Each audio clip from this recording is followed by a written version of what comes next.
Hi, I'm Boston 25 meteorologist Sarah Robleski, and you're watching Maynard High News.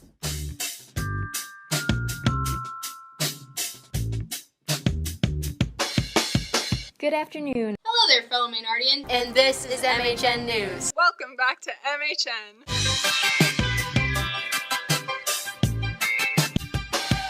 Welcome to Pam's Corner. Type City, let's go. Yeah, what it do, YouTube? With your college football update. And this is Brazzy Talk. Welcome back to sports. This week's photo was captured by... Welcome back to Fashion Mania. Reporting from the Red Sox game. And welcome to Top of the Hill. Welcome to Photo of the Week. The football team felt. This was episode 4 of Simple Cooking.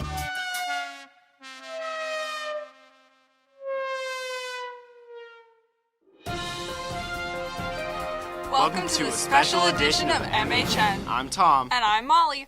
For this special edition, we're going to tell you all about Maynard High School. First, we start with Max with Top of the Hill.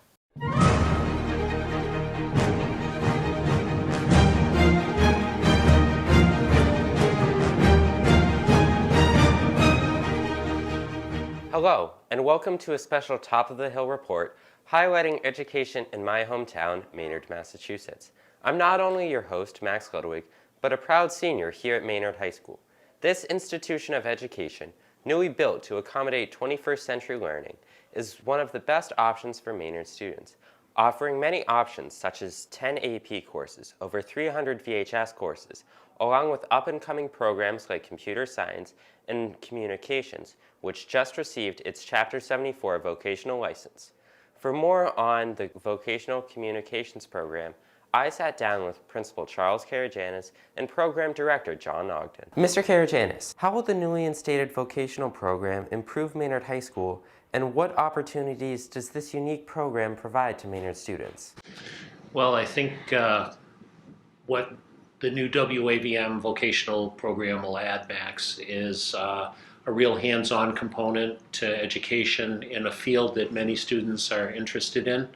I think a pretty good number of our graduates are interested in fields in communication and technology, as well as software engineering.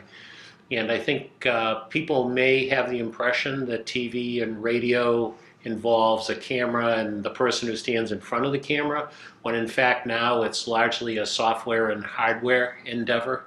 And the kinds of experiences our students will get through this program is going to set them up in the fields of communications, certainly, but to a great extent software and hardware engineering as well. And that's where the jobs are, and it's all hands-on. All right, well, thank you very much. You're welcome.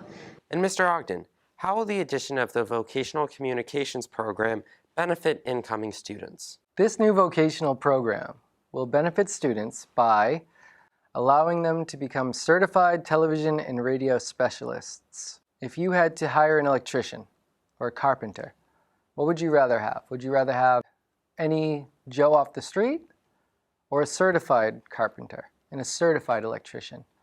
So just like if you're looking for a professional, this is how you know you're guaranteed to get one.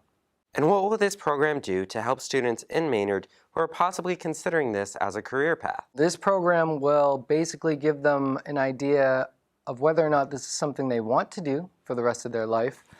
I believe that if they want to get into radio, television, if they want to get into film, movies, if they want to do videos for the internet, if they want to do podcasts, photography, the list goes on and on and on of the business of communications. They will have the opportunity to do just that and to find themselves in a creative, fun, fast-paced, fast-moving field. Thank you very much for your time, Mr. Ogden. Thank you very much for having me, Max. In fact, 75% of students who make it to the middle class have either a bachelor's degree, an associate's degree, or a vocational certificate. Many students from Maynard join this path, as upwards of 90% of Maynard students go on to college and earn their degree.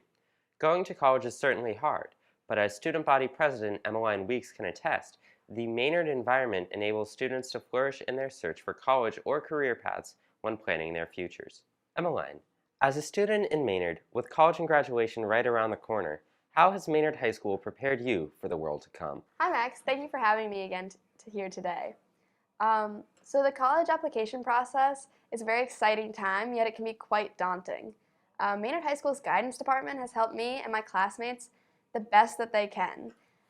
They've been so supportive of students and their ideas and plans after high school, whether that be college or not. They've helped me plan meetings with and without my parents, kept deadlines with me, and read college essays and reviewed some of my work. I'm very appreciative of the guidance department and the guidance I've received from Maynard High School in general, and I feel really excited about my future plan. One of the things that I value and think is super important to all students is that their path after high school fits them and their goals, whether that be the traditional process or a little bit original. But so all in all, I'm really looking forward to the years after high school, and I'm grateful to Maynard High School for fostering and building on my ideas. All right, well, thank you very much for your time. Thank you. Maynard academics is a point of great pride for many Maynard students, yet academics is just a small part of the great Maynard High School experience. For more on that, we'll send it back to the studio. Hi everybody! You might be wondering why I'm not with my co-host Samantha, ready to try a food for tasty time. But that's because MHN has a new segment, Special Reports. Each week, a new member from MHN will be reporting on something that's not already included in the newscast. Do you ever think about how we create these amazing segments every week? How we come up with so many ideas? How we edit our videos, or how they get put into one long video? Well, you're in luck because this week I'm going to take you behind the scenes of MHN News. There are 4 main steps to making a great video. The first step being planning. You need to figure out what topic your video is getting based around. By coming up with a great topic and planning the things out you need to do in order to make a great video, it will help you along the way. As you can see, the Photo of the Week hosts are planning out their 2020 recap segment and what they need to do. By communicating and creating a list, they will have an easy time making their video because they have planned it out and can check things off as they go. Now, after planning, we have the next major step, which is scripting. You might wonder how everybody knows their lines or never trips up when they're talking. That is because everyone takes the time before they film to write out what they are going to say. Take Emily, for example, our lovely host of Fashion Mania. Emily is finishing up her script by finding the pictures she will showcase in her video and typing up the end. And now we're on to our third step, the part you all see, the production. During the filming, the camera is moved around so we can get different shots and points of view. There's also different shots we take, such as B-roll, which you see a lot in Tasty Time and Livin' That in the kitchen. B-roll is when you hear us talking, but there is a video of something else playing on the screen. When you are filming, you need to make sure your lighting and audio are also good, because if they aren't, it can take away from you are actually saying and distract. Last but definitely not least, editing. Editing is said to be the most important step out of everything I have just explained. This is where you will piece together all of your videos. This takes time though, as you will need to trim videos down, add transitions, and make sure your video flows together. Now, we have one very last thing to address. How do these separate segments come together to make one big newscast?